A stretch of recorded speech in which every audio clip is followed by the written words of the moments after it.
अवसर पर सभी को क्या खिलवाएगा? बता, क्या है तेरी झोली में आज? बोल दे सबके सामने ये राज। बताता हूँ तेरी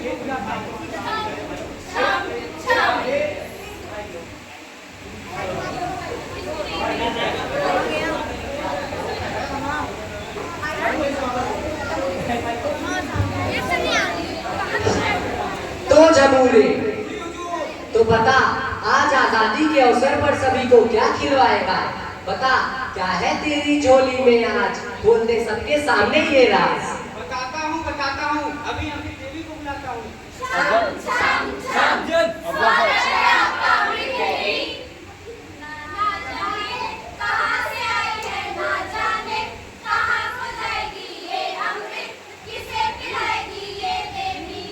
ये क्या हो रहा है? किस बात का जश्न मनाया जा रहा है? दिलों में बसा एक सपना था, आजादी के मतवालों का। जश्न है आजादी के कई सालों का। ऐसा भी क्या कर लिया भारत ने इन सालों में जो तुम जश्न मना रहे हो? अरे, पहले ही प्रयास में मंगलयान को मंगल ग्रह तक पहुंचाया। सबसे कम दाम में चंद्रयान बनाया। आदिवासी महिला को देश का राष्ट्रपति बनाया। एनडीए और फौज में लड़कियों को दाखिल कराया। समानता, आत्मनिर्भरता, लोकतंत्र और न्याय, ऐसे ऐसा क्या है जो भारत में नहीं आया? अरे भाई, आप लोगों की बड़ी बड़ी बातें। मैं पूछती हूँ, क्या यही है आजादी? क्या यही है आजादी का मतलब? हमने मंगलयान को तो मंगल ग्रह तक पहुँचा दिया, लेकिन क्या हम लोगों के घर आंगन में मंगल कर पाए? आदिवासी महिला को राष्ट्रपति बना दिया, लेकिन क्या उन 40,000 पीड़ित औरतों को न्याय दिलाया? हमने एनडीए में लड़कियों की भर्ती तो करा दी, लेकिन क्या छोटी छोटी बच्चों को फैक्ट्री से निकाल के स्कूल के गेट तक ला पाए? और आप आजादी की बात करते हो? मेरे दोस्तों, जरा एक बार फिर सोचो, क्या इतने सालों में हमने अपने आप को आजाद कराया? तो पेश है आपके सामने आजाद भारत का ये नुक्कड़ नाटक। फूल ले लो, ताजा फूल ले लो साहब। अरे नहीं चाहिए। अरे ले लो साहब, अभी बगीचे से तोड़ के लाए हैं। बोला ना नहीं चाहिए, एक बार में समझ नहीं आता क्या? अरे ले लो साहब, आपकी बीवी खुश हो जाएगी। मेरी रोटी का सवाल है। अरे पूरी कार खराब कर दी, तुम छोटे लोग कर भी क्या सकते हो? तो देखा आप लोगों ने, 75 सालों में भी हम अमीरी और गरीबी का भेदभाव खत्म नहीं कर पाए। अमीर और गरीब होता जा रहा है। मैं आपसे पूछती हूँ, क्या यही है आजादी? कोरोना काल में यही अमीर लोग इन गरीबों के साथ सेल्फी लेकर सोशल मीडिया पे पोस्ट करते थे। क्या यही है आजादी? ले चलते हैं आपको नई पीढ़ी की ओर, जो बड़ी तेजी से बढ़ती जा रही है सोशल मीडिया और मोबाइल की ओर। जो युवक पहले खेलता था मैदान में, आज वो लगा रहता है पबजी और इंस्टाग्राम में। स्मार्टफोन बन गया है इतना खास, अगर फोन हाथ में है तो सब ठीक ठाक।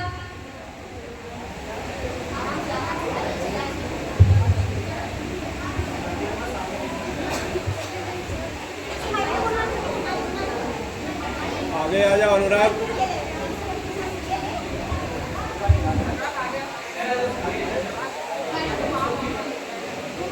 अरे बेटा, सुनो बेटा, मुझे कुछ खाने को दे दो, बहुत भूख लग रही है।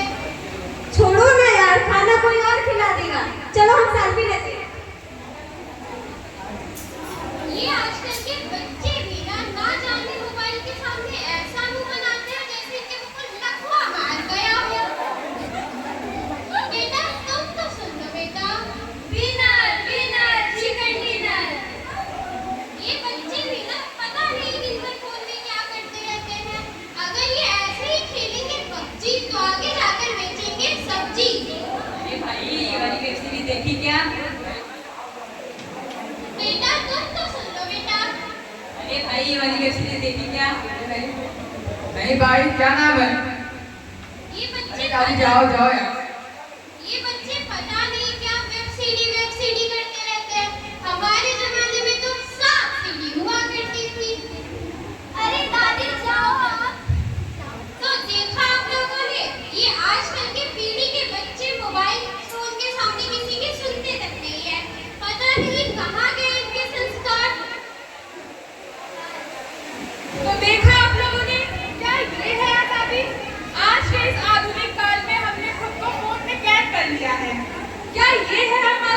डिजिटल इंडिया, जहां मोबाइल या सोशल मीडिया के सामने हम आम दुनिया को भूल जाते हैं।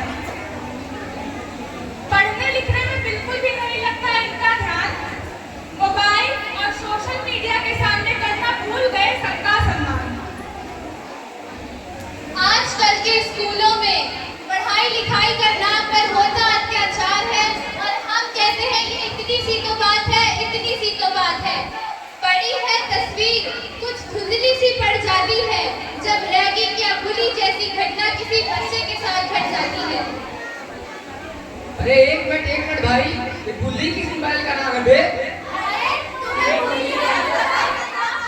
अच्छा, जैसे अंग्रेजी में बैल को बुल कहते हैं, वैसे ही उसकी लुगाई को बुल्ली कहते हैं। तो आओ तुम्हें बुली का मतलब समझाते हैं। अरे भाई तू इतना उदास क्यों बैठा है? कुछ नहीं यार, बोर्ड्स आ रहे हैं, उसी की टेंशन है। अरे तू बोर्ड की टेंशन छोड़, ये ले तो ये पी और हमारी तरह मजे कर। नहीं यार, सिगरेट हानिकारक है, मैं नहीं पीती, तू भी मत पिया कर। ले तू तो दूध पीता छोटा बच्चा है ना, पता है ये मीठा है मीठा। एक बार इसकी उंगली कट गई थी और खून की जगह चाशनी निकल रही थी। अरे ये क्या हो रहा है भाई? अरे चुप रहो तुम सब, मुझे परेशान मत करो। तो देखा आप लोगों ने, आज भी ये मासूम बच्चे बुली जैसे चीजों का शिकार बनाए जा रहे हैं। तो देखा आप लोगों ने कैसे आजकल के स्कूलों में छोटे छोटे बच्चों के साथ बुली और रैगिंग जैसी घटनाएं घट जाती हैं। भारत अंग्रेजों से तो आजाद हो गया, पर पता नहीं कब इन जैसे लोगों में कैसे आजाद होगा। रामचंद्र कह गए सिया से, रामचंद्र कह गए सिया से, ऐसा कलयुग आएगा, ऐसा कलयुग आएगा, धर्म भी होगा, कर्म भी होगा, धर्म भी होगा, कर्म भी होगा, रिश्तों का यहाँ मान होगा, रिश्तों का यहाँ मान होगा, बात बात पर मात पिता को, बात बात पर मात पिता को, बेटा आँख दिखाएगा, बेटा आँख दिखाएगा, रामचंद्र कह गए सिया से, रामचंद्र कह गए सिया से, ऐसा कलयुग आएगा। ऐसा कलयुग आएगा। अरे शर्मा जी, और वर्मा जी?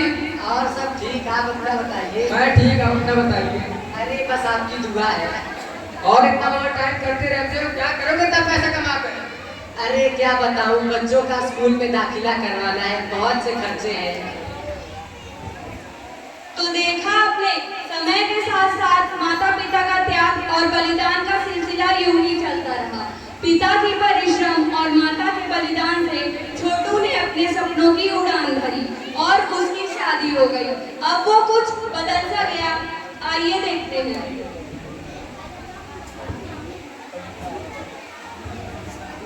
अरे बहुरानी सुनती हो? अरे बहू को क्यों परेशान कर रहे हो? अरे भाग्यवान, क्या हुआ, इतनी उदास क्यों हो? अब क्या ही बोलूं, तुम तो चले जाते हो ऑफिस, तुम्हारे माँ बाप ने मेरा जीना हराम कर रखा। अरे वो तुम्हें परेशान कैसे कर सकते हैं? क्या वो तुम्हारे माँ बाप नहीं हैं? नहीं नहीं, वो मुझे इतने जल्दी नहीं उठा देना। अरे वो अब बूढ़े हो गए हैं, इसलिए तुम्हें काम को बोलते होंगे। ठीक है, मुझसे नहीं होती तुम्हारे माँ बाप की सेवा। या तो तुम उन्हें वृद्धाश्रम भेज दो या मैं मायके चली जाती। अरे नहीं, तुम मत जाओ, मैं ही मम्मी पापा से बात करता हूँ। पिताजी, मुझे आपसे कुछ बात करनी है। कोई बात नहीं छोटू बेटा, मैंने तुम्हारी सारी बात सुन ली है, तुम्हें कहीं जाने की जरूरत नहीं है। कल सुबह ही मैं और तुम्हारी माँ वृद्धाश्रम के लिए निकल जाएंगे। तो देखा आप लोगों ने कैसे ये माँ बाप मिलकर अपने बच्चों को पालते हैं, कितना बड़ा करते हैं, लेकिन उन बच्चों पे तो